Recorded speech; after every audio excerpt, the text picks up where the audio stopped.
ونصلی علی رسولہ الکریم اما بعد۔ محترم سامعین، انسان پورا دن کام کاج کرتا ہے، محنت اور مشقت کا سامنا کرتا ہے، تو جب شام کو بستر پر سونے کے لیے آتا ہے تو اس کا پورا جسم تکلیف سے بھرا ہوتا ہے، جسم کے ایک ایک انگ سے تکلیف و درد محسوس کر رہا ہوتا ہے۔ تو ایسی صورت میں وہ شخص کیا کرے؟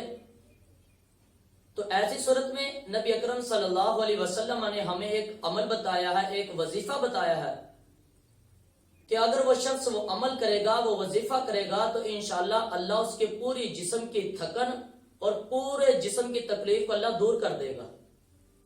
وہ وظیفہ کیا ہے؟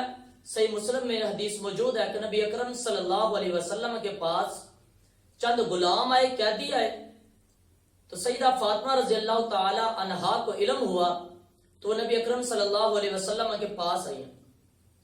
تو جب گھر میں آئی تو گھر میں نبی اکرم صلی اللہ علیہ وسلم موجود نہیں تھے، سیدہ عائشہ رضی اللہ تعالی عنہا تھی۔ تو سارا معاملہ سیدہ عائشہ رضی اللہ تعالی عنہا کو بیان کیا، تو بیان کر کے سیدہ فاطمہ رضی اللہ تعالی عنہا واپس اپنے گھر میں آ گئی۔ جب کچھ دیر کے بعد نبی اکرم صلی اللہ علیہ وسلم گھر تشریف لائے تو سیدہ عائشہ رضی اللہ تعالی عنہا نے سارا معاملہ بتایا کہ آپ کی بیٹی سیدہ فاطمہ رضی اللہ تعالی عنہا آئی تھی، جا کر کے پوچھیں کیا معاملہ تھا، وجہ کیا تھی۔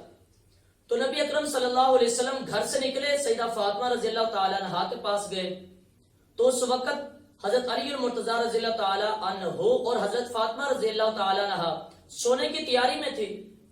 تو جب انہوں نے دیکھا کہ نبی اکرم صلی اللہ علیہ وسلم آ رہے ہیں تو فوری جلدی کے ساتھ کھڑے ہونے لگی۔ تو نبی اکرم صلی اللہ علیہ وسلم نے فرمایا کہ آپ اپنی جگہ پر ہی تشریف رکھیں۔ تو آپ صلی اللہ علیہ وسلم آئے اور سیدہ فاطمہ اور حضرت علی المرتضی رضی اللہ تعالی عنہما کے درمیان میں بیٹھ گئے اور پوچھا، سوال کیا کہ فاطمہ رضی اللہ تعالیٰ عنہ آپ گھر آئی تھی، کیا معاملہ تھا، وجہ کیا تھی؟ تو سارا معاملہ بتا دیا اللہ کے رسول صلی اللہ علیہ وسلم۔ جی میں پورا دن چکی چلاتی ہوں اور کام کاج کرتی ہوں، محنت مشقت کرتی ہوں، تو چکی چلانے کی وجہ سے ہاتھ میں چھالے بھی پڑ گئے ہیں اور بھی بہت زیادہ تکلیف کا سامنا کرنا پڑتا ہے۔ آپ کیوں نہ ایسا کرے کہ آپ کے پاس چند غلام آئے ہیں تو وہ ان غلاموں میں سے کوئی ایک غلام، کوئی خادم ہمیں بھی دے دیں، وہ ہمارے ساتھ ہاتھ بٹا دیا کریں۔ تو نبی اکرم صلی اللہ علیہ وسلم نے فرمایا، اے میری بیٹی فاطمہ رضی اللہ تعالی عنہا، میں آپ کو ایک ایسا عمل نہ بتا دوں، ایک ایسا وظیفہ نہ بتا دوں کہ آپ وہ وظیفہ کریں تو انشاءاللہ اللہ آپ کی مدد کر دے گا اور وہ غلام سے بھی زیادہ بہتر ہے۔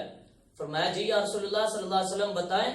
تو نبی اکرم صلی اللہ علیہ وسلم نے فرمایا، میری بیٹی فاطمہ جب آپ بستر پر لیٹنے لگے، سونے لگے، تو اس وقت 33 مرتبہ سبحان اللہ پڑھ دیا کرے اور 33 مرتبہ الحمدللہ پڑھ لیا کرے اور 34 مرتبہ اللہ اکبر پڑھ لیا کرے۔ اللہ یہ غلام سے بھی زیادہ تیرے لیے بہتر و فائدہ مند ہوگا۔ تو یقیناً یہ بات تجربے والی ہے، اور ویسے بھی ذکر میں اللہ رب العزت نے ایک ایسی سکون اور اطمینان رکھا ہے کہ انسان جب ذکر کرتا ہے، اللہ کو یاد کرتا ہے، تو ایک دلی سکون ملتا ہے۔ اللہ رب العزت نے اپنے قرآن مجید میں ارشاد فرمایا، الا بذکر اللہ تطمئن القلوب، شروع میں حرف تنبیہ لے کر کے آئے ہیں، الا خبردار، ہوشیار۔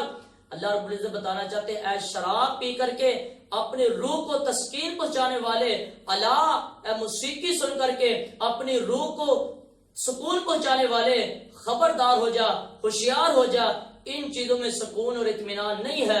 اگر دل کا سکون چاہتے ہو، اگر دل کا اطمینان چاہتے ہو تو بذکر اللہ، اللہ کا ذکر کرو، اللہ کو یاد کرو، اللہ دل کا سکون عطا کر دے گا، دل کا اطمینان عطا کر دے گا۔